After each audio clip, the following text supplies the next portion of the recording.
Actually, nag-worry ako sa kanya, kay Vice President. Sa tingin ko, she needs to talk to some professionals and maybe some close friends and family.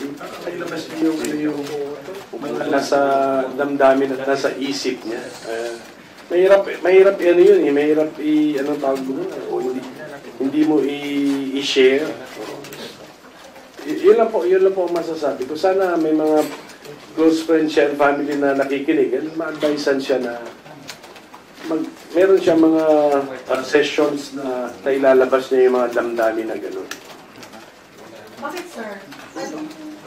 Bakit gano'n ang advice niyo? Hindi siya usual eh. Yung mga nasabi niya, hindi usual po yun. At saka hindi rin yung na-verbalize niya yung naisip niya. Pero yung naisip niya, hindi usual. Siguro kailangan may meron siyang kausap na mas madunong sa atin. Abnormal? Hindi sa usual eh. Sabihin ko na lang strange. Hindi ko nga alam. Kaya kailangan niya may kausap siya na mas madunong ka sa atin. Kasi abogado naman ang ibang field na kailangan na kausap mo. But of course, family can also help. So, dapat may close family, friends, relatives, kausap.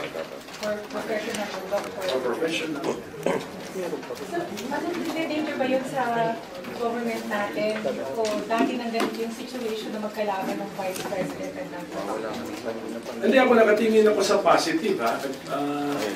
Mabuti nga itong ganito ka-attentive to detail ang ating Vice President and willing to criticize the administration. Kasi nagkakaroon tayo ngayon ng check and balance. May check.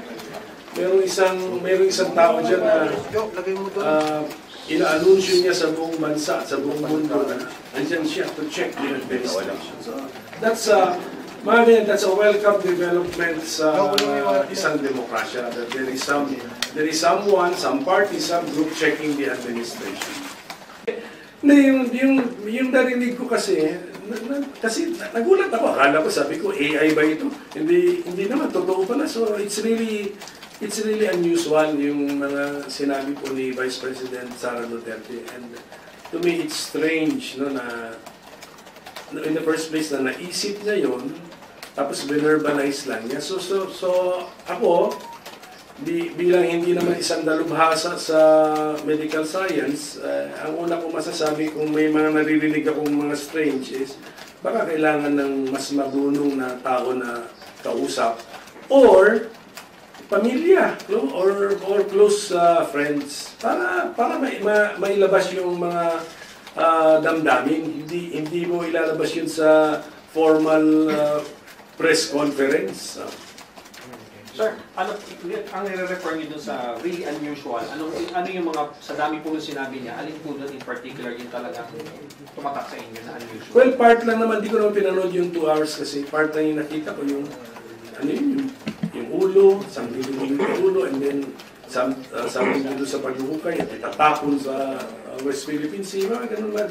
These are unusual, actually up to being strange. Sir, anong reaction nyo doon nung narinig nyo na may banta siyang ipahukay yung bangkay? Akala ko AI eh. Akala ko AI, pinadouble check ko muna. Siyempre, sa panahon ngayon, pinadouble check mo lahat eh. Sabi ko, tika muna, ano ba ito? Totoong nangyari or ginamitan na ng mga artificial intelligence technology? So yun ang una ko reaction, just to be bago ka talaga tunay na mag-react sa something na nakikita mo online, ipapadouble check mo na kung totoo nangyari o hindi. Do you think, sir, may chance pa na magkasundo ang magkabilang panig? Sana meron mag-attempt, pero hindi ko na i-blame yung mediator kung hindi siya mag-succeed. Medyo, sa akin palagay, medyo masyado nang malayo, masyado nang nagkahiwalay. Pero sana meron pa rin mag-attempt. Pero best effort na lang, at saka huwag natin i-blame ang mga mediator. Palakpakan natin sila, appreciate natin yung effort nila. But kung hindi magtagumpay, we should understand.